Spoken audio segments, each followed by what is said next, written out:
Hello students, I welcome all of you in this Gyan Ganit channel in the revision session of CA Foundation. CA Foundation के examination में सबसे पहले हम बात करेंगे ratio proportion वाले टॉपिक की।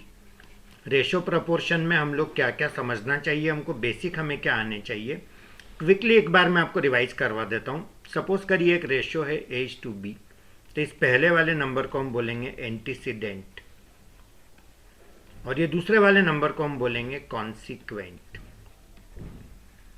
अब यदि कोई रेशो A:B है तो इसका कोई पूछे आपको डुप्लीकेट रेशो क्या होगा, तो हमें आंसर मिलना चाहिए A² B²। ट्रिप्लीकेट रेशो का जवाब क्या होगा, A³ B³। सब डुप्लीकेट रेशो यदि अपन लिखते हैं तो वो मुझे मिलेगा √A√B। सब ट्रिप्लीकेट रेशो यदि निकालना है आपको तो वो हो जाएगा √A³ √B। राइट। इसके बाद हम कुछ बेसिक कॉन्सेप्ट्स और आपके साथ में शेयर करूंगा। जैसे A और B का रेशो दिया है 2 और 5 और B और C का रेशो दिया है 7 और 3। आपको चाहिए ABC का रेशो, तो वो हम ऐसे फाइंड करेंगे। AB का क्या है 2 5 है, तो ये 2 5 यहाँ लिख दो। BC का 7 3 है, तो यहाँ 7 3 लिख दो। B के नीचे 7, C के नीचे 3। अब आप स्केलिंग करेंगे। स्केलिंग का मतलब होता है 7 5 जा 35, 7 2 जा 14, 5 3 जा 15। तो ये मेरा आंसर आ गया 14:35:15। राइट। इसके बाद हम आते हैं, सपोज करिए आपको क्वेश्चन में ये दिया है A और B का रेशो है 2:3 और A और C का रेशो है 7 5। तो ABC का रेशो पूछा है।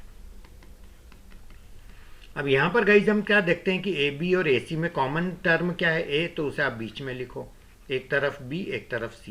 AB का रेशो है 2 3, तो 2 यहाँ आएगा 3 यहाँ आएगा। AC का रेशो है 7 5, तो 7 यहाँ लिखो 5 यहाँ लिखो। सेम टाइप से स्केलिंग करो तो ये आ जाएगा 7 2 जा 14, 3 7 जा 21, 2 5 जा 10। तो हमें चाहिए था रेशो ABC का, A B एंड C का। तो A का वैल्यू आ रहा है 14, B का वैल्यू B के नीचे देखो कितना आ रहा है, 7 3 जा कितना आया था 21, और C का रेशो हमारा आएगा ये 10, 2 5 जा 10 आया था। Is that okay? तो इस तरह से हम इन चीज़ों को मैनेज कर सकते हैं। इसके बाद हम देखते हैं, सपोज करिए आपको कोई क्वेश्चन में ऐसा दिया है A/2 = B/3 = C/5। तो ABC का रेशो फाइंड करना है।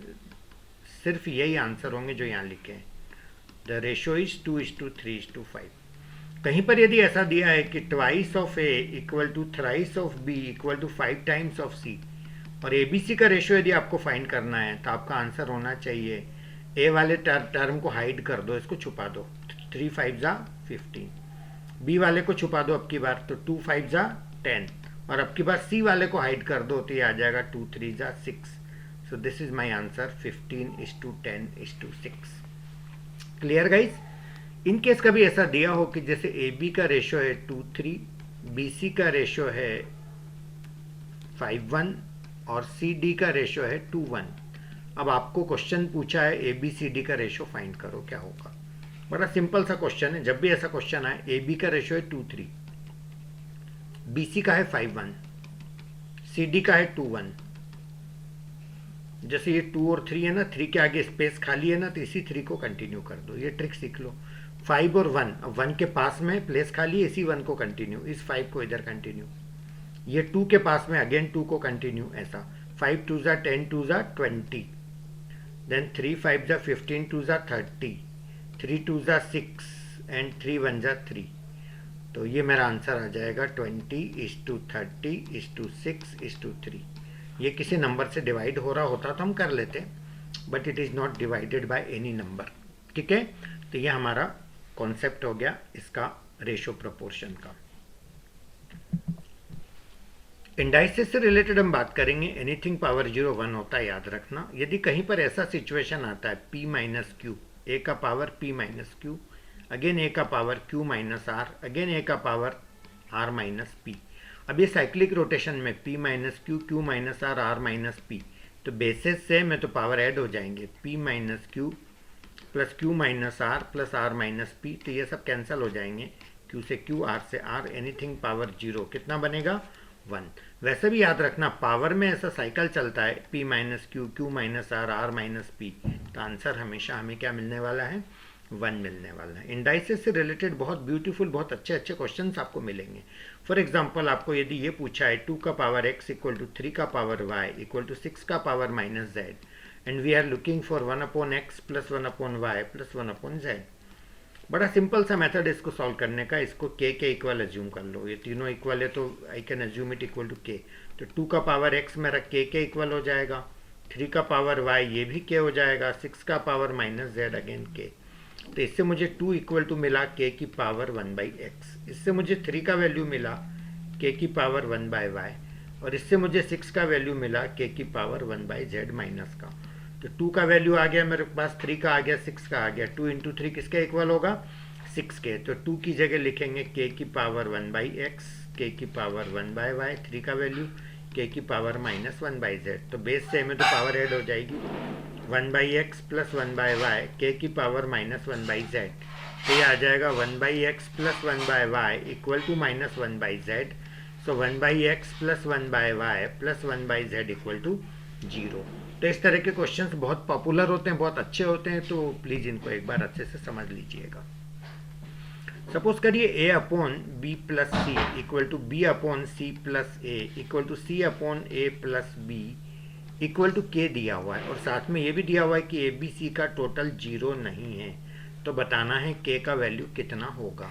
वेरी ब्यूटीफुल क्वेश्चन, बहुत ही अच्छा क्वेश्चन है। यहाँ पर एक कॉन्सेप्ट मैं लगाऊंगा कि ये जो k का वैल्यू है, ये k का वैल्यू इसके इक्वल होगा, इन तीनों का सम ऊपर लिख लो और इन तीनों का सम नीचे लिख लो।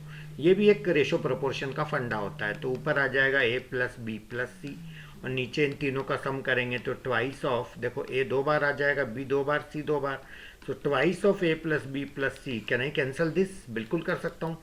यदि a plus B plus C 0 होता तो ऐसे 0 से 0 कैंसिल नहीं करते हैं, बट दिया है कि 0 नहीं है, आई कैन कैंसिल इट। तो मुझे k का वैल्यू क्या मिला, 1/2 इज माई आंसर।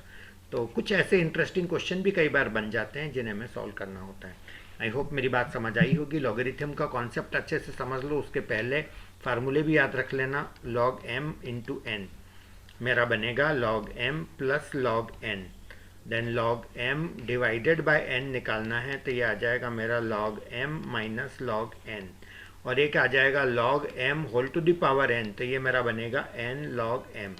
log का कॉन्सेप्ट समझ लीजिए, जैसे 5 पावर 3 125 होता है, इसी को लॉगरिथम में ऐसा लिखेंगे log 125 बेस 5 इक्वल टू 3। इसका मतलब 5 के ऊपर 3 पावर लगाएंगे तो आंसर आएगा 125। जैसे कोई आपको बोलता है log 1000 बेस 10 कितना होगा, तो आंसर आ जाएगा 3, क्योंकि 10 के ऊपर 3 पावर लगाएंगे तो 1000 आ जाएगा। क्लियर है? जैसे कभी कोई आपको बोल दे कि log 512 और बेस में 2 है, तो आंसर क्या होगा, बड़ा सिंपल है, कैलसी से निकाल लो। 2 इंटू करके इज इक्वल टू प्रेस करते चले जाओ जब तक 512 नहीं आ जाता, और काउंट करते जाओ कितने 2 आ रहे हैं। Is that clear?